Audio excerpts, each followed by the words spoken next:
vamos nos concentrar nas cláusulas order e sua relação com a otimização da consulta.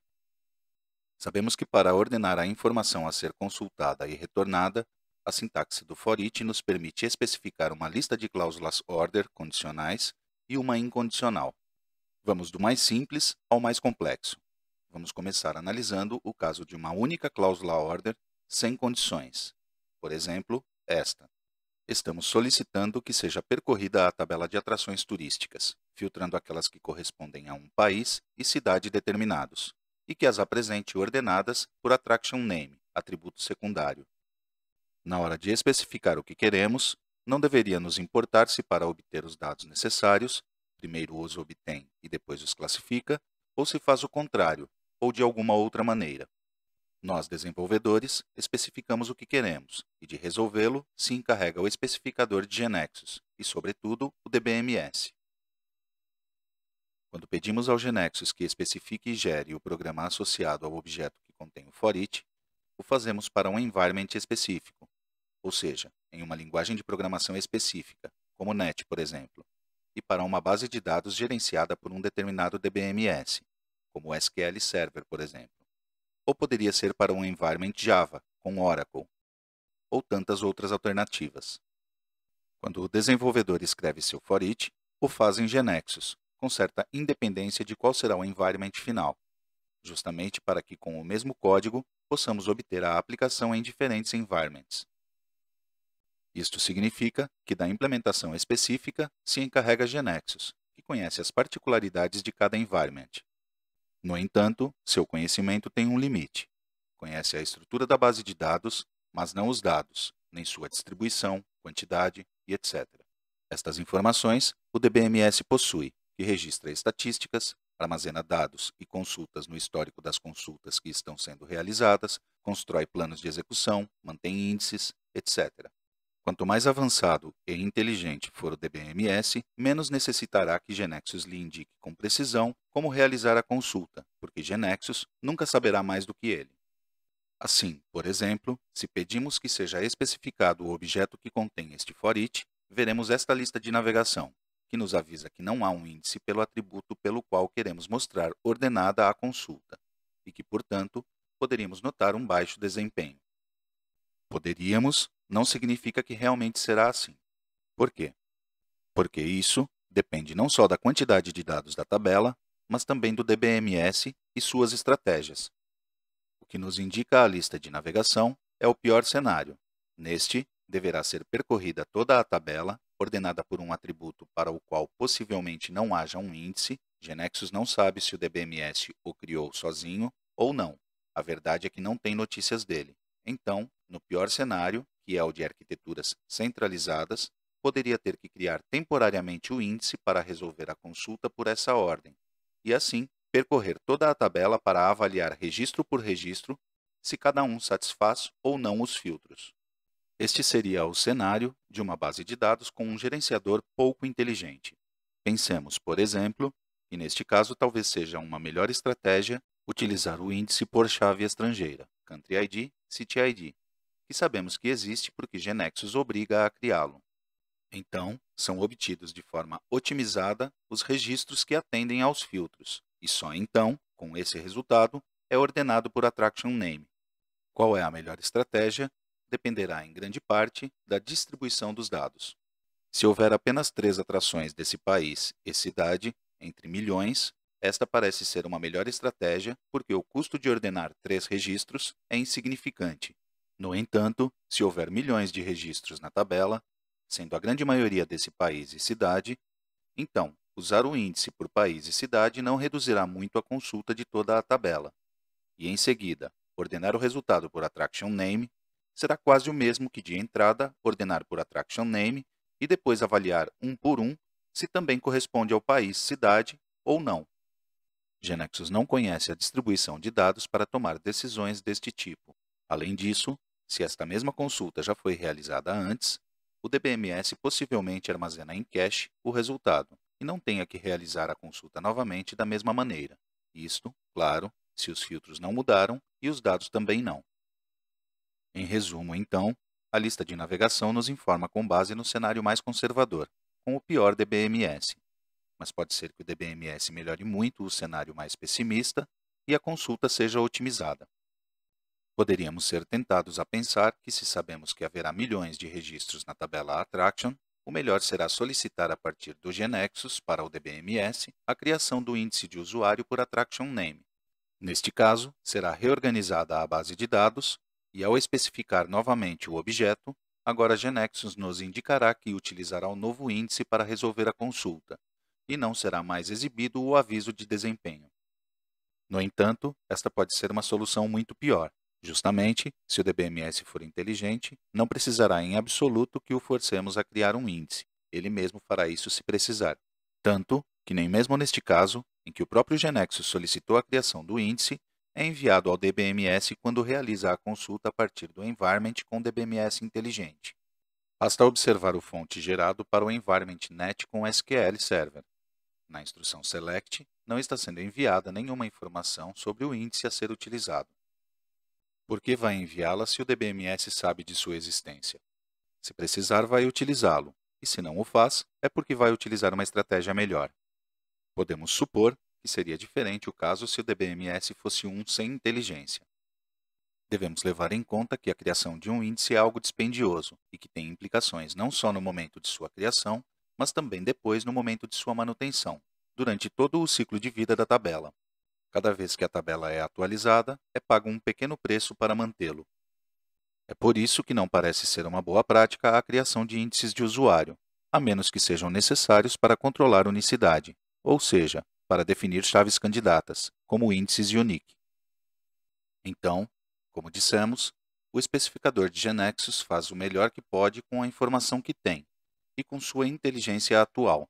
Espera-se que essa inteligência aumente conforme GNexus evolui, e envia a consulta mais otimizada possível ao DBMS, sem lhe indicar o óbvio, sabendo que este, no pior dos casos, a aceitará, mas em geral, vai melhorá-la.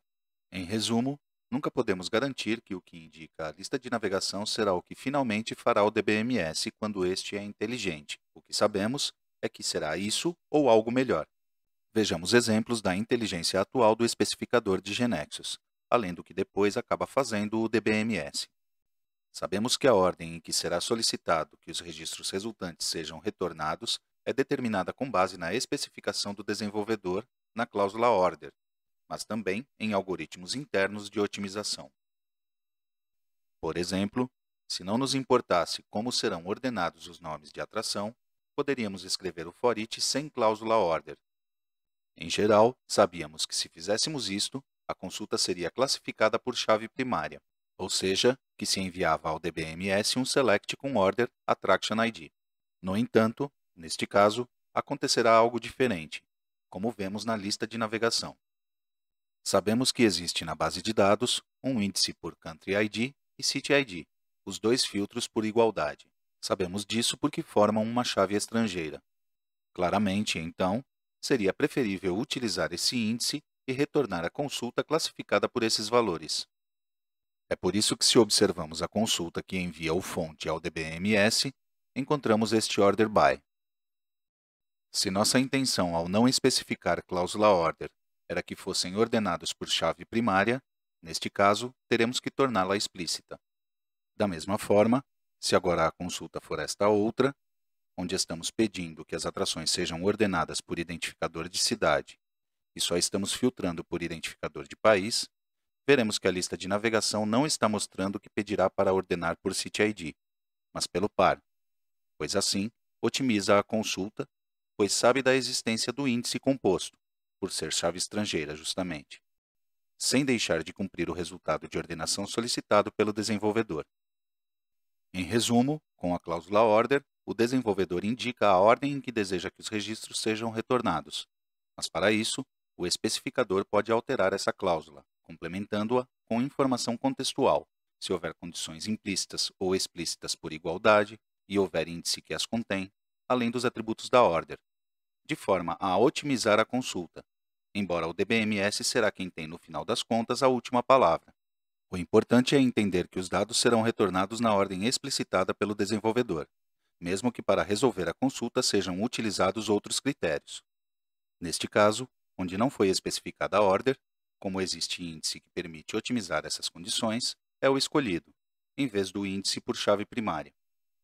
Quando não há índice, então escolhe a chave primária.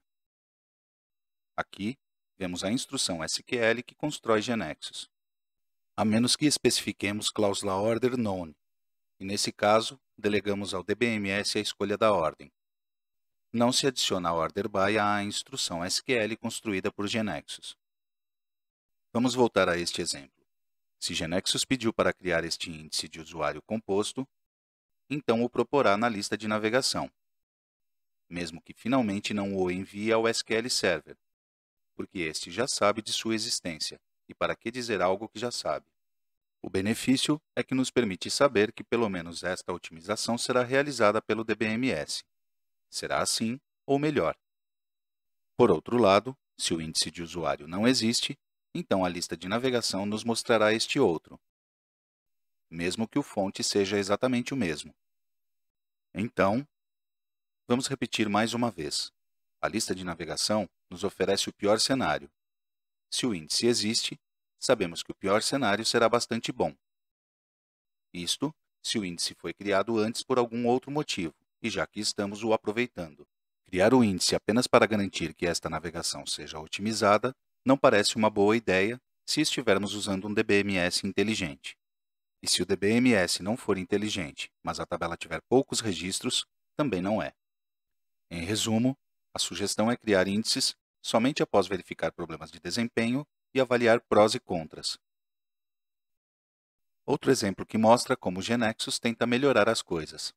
Se quisermos obter todos os nomes de cidade para as quais existem atrações turísticas, utilizamos a cláusula unique por Country ID, City ID, para que de todas as atrações que compartilham país e cidade, fique apenas com uma, para poder listar seu nome de cidade na saída. Se quisermos que essa saída seja exibida ordenada pelo nome de cidade, colocamos a cláusula order e vemos que na lista de navegação, o especificador escreve exatamente essa order, para a qual não conhece nenhum índice. Ficará a cargo do DBMS a otimização desta consulta. Em vez disso, se não nos importa a ordem em que são mostradas na saída essas cidades, então vamos ver que, ao não escrevê-la, o especificador está escolhendo ordenar pelos atributos que estamos pedindo que sejam únicos, pois tem um índice por eles. Agora vamos revisar as cláusulas order condicionais. Queremos, a partir deste Web Panel, listar as atrações turísticas, mas permitindo ao usuário filtrar aquelas que são de uma categoria determinada, como Tourist Site, de um país determinado, e cujo nome seja posterior a um valor dado. Assim, ao pressionar o botão, chamamos este procedimento, passando as 3 variáveis para ele.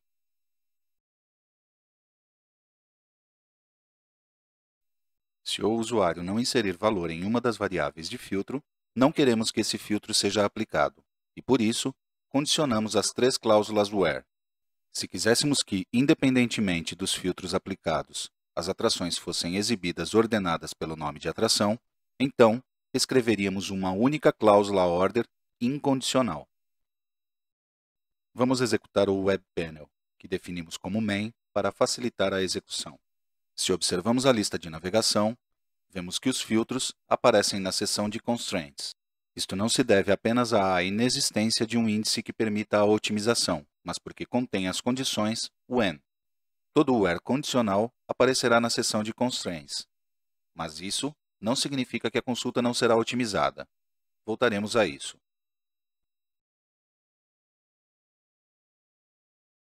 Aqui, vemos a lista de todas as atrações, pois nenhum dos 3 filtros terá sido aplicado. Observemos que são listadas ordenadas pelo nome de atração, conforme solicitamos. Se agora pedimos para listar as atrações da categoria 3, que é Tourist Site, também é exibido o resultado ordenado por Attraction Name, e não ordenado por país. Mas suponhamos que no caso de não filtrar por categoria, ou seja, que esta variável está vazia, queremos classificadas justamente por nome de categoria. E, em vez disso, se foi selecionado um valor para Category ID, por exemplo, o de Tourist Site, queremos que saia ordenado por nome de país, se não foi selecionado país, ou seja, foi deixada em branco esta variável, e somente caso contrário, ou seja, caso seja filtrado por categoria e país, queremos ordenar por nome de atração.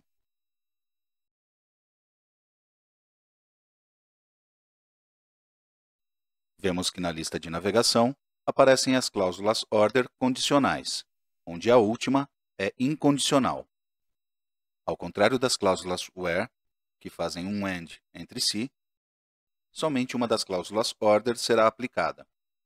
Para isso, a primeira condição que for true fará com que sua cláusula order seja escolhida. Só será ordenado pela incondicional se nenhuma das condições das cláusulas order anteriores for satisfeita. Claro que poderíamos não colocar cláusula order incondicional, e aí a ordem ficará indefinida se não for satisfeita nenhuma das condições. Vemos rapidamente que, se não selecionamos categoria, é exibida ordenada por ela. Por outro lado, se selecionarmos categoria e deixarmos o país sem selecionar, então sairá ordenada por país e sem ordenar pelo restante. E se agora selecionarmos categoria e país, sai ordenado, agora sim, por nome de atração. Se formos investigar o fonte, para ver como constrói a instrução SQL que envia ao gerenciador, vemos que primeiro constrói a parte fixa do select, a dos atributos a serem selecionados e de quais tabelas, com os joins para acessar a estendida.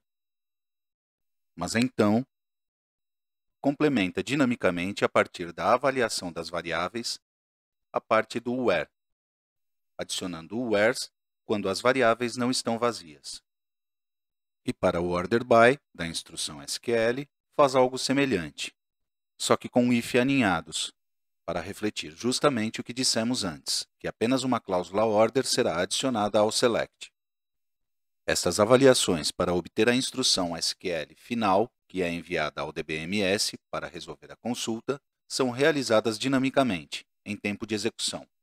Cada vez que é executada esta lista, deverá executar esta seção de código para compor a consulta final.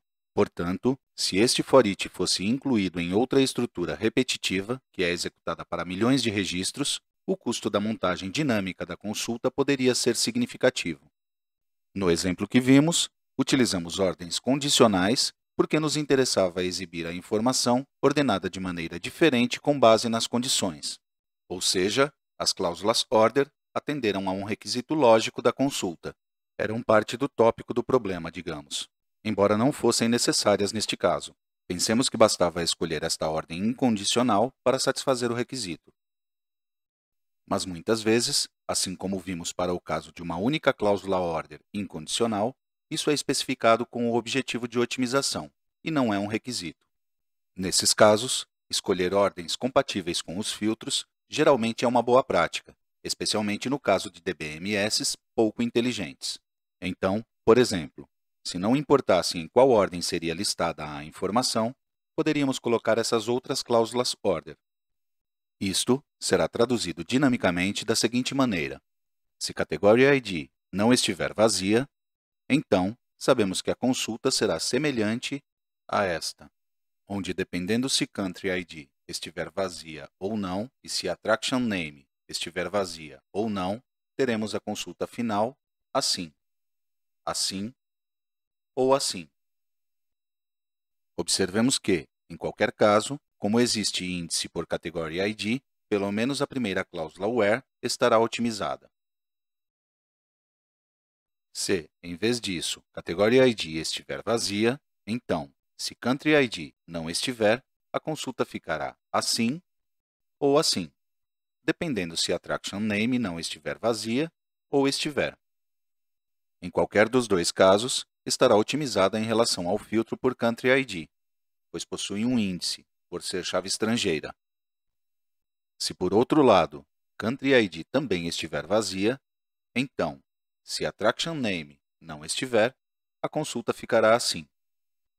E se estiver, ficará desta outra forma, mas a order será indefinida. Isto significa que pode variar de DBMS para DBMS e até mesmo entre execuções sucessivas.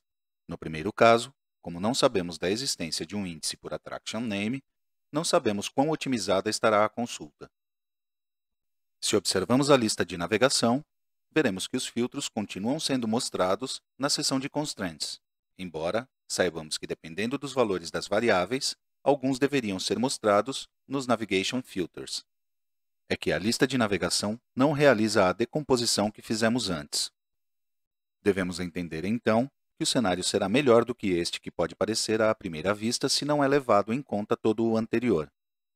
O que mais dizer sobre as ordens condicionais? Não são suportadas em cortes de controle. Não se aplicam a geradores legados, COBOL e RPG. Se as condições possuem atributos, são considerados como instanciados, ou seja, são avaliados antes de iniciar a navegação e não mudam durante ela. Com isto, terminamos de explorar o tema das orders das consultas. Claro, isto que vimos para o for each é válido para grupos de data providers e grids com tabela base, bem como para consultas com in em data selectors.